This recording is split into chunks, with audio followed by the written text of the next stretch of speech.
kedalaman bumi tersembunyi sumber energi yang luar biasa.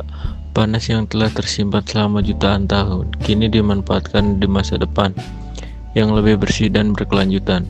Inilah energi panas bumi, salah satu kunci penting dalam transisi menuju energi hijau.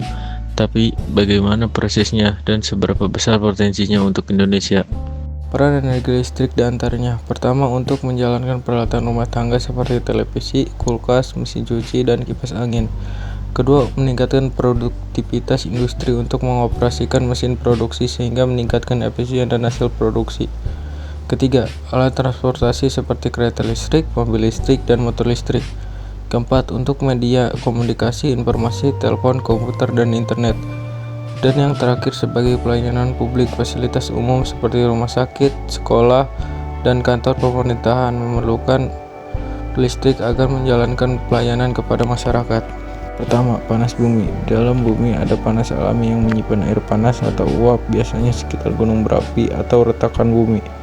Kedua, pengobaran sumur. Sumur dibuat dalam-dalam buat ngambil uap atau air panas bertekanan tinggi dari dalam tanah.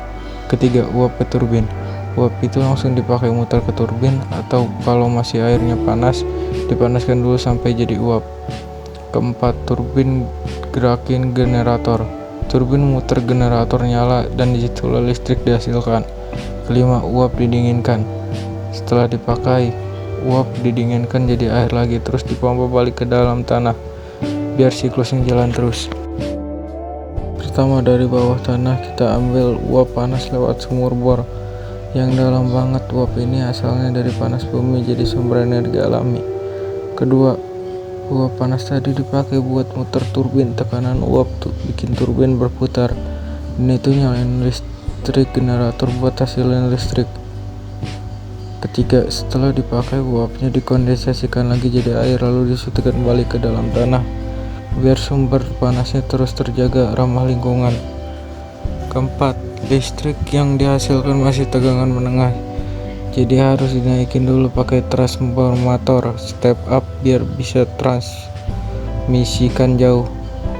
Kelima, listrik disalurkan lewat jaringan tegangan tinggi lewat tiang-tiang besar yang biasa kita lihat menuju gardu induk. Keenam, di gardu induk tegangannya diturunkan lagi pakai transformator step down, jadi aman buat dipakai di rumah atau di kantor. Terakhir, listrik disalurkan ke konsumen lewat jaringan distribusi PLN, sampailah dia ke rumah kita siap dipakai buat kebutuhan sehari-hari. Kelebihan: 1. Ramah lingkungan, emisi rendah, lebih bersih dari fosil. 2. Energi terbarukan, sumber panas bumi tidak cepat habis. 3. Sumber daya lokal, mengurangi ketergantungan impor. 4. Bisa supply baseload, operasi stabil 24/7.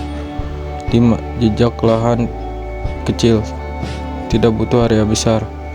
Kurangannya ialah biaya awal tinggi, pencarian dan pengeboran sumur panas bumi mahal. 2. Risiko kegagalan, kalau pengeboran gagal investasi bisa besar rugi. 3. Lokasi terbatas, hanya di daerah dengan potensi panas bumi. 4.